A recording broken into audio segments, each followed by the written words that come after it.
ما امروز در یتیمخانه کمی آشی بولازد اینجا تیار شده ایستاده است.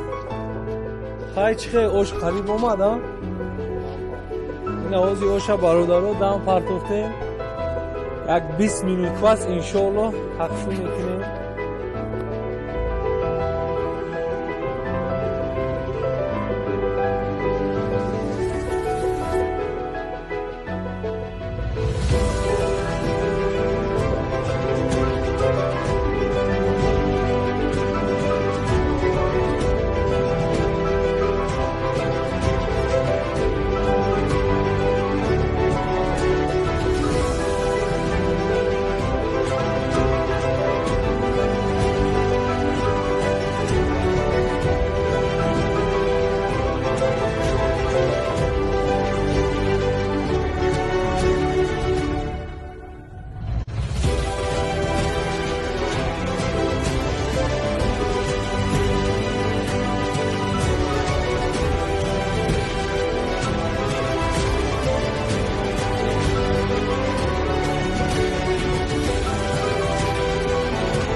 مردم رو به اینجا دعوت میکنیم. دسترخوان آماده است، همکوتو تیار.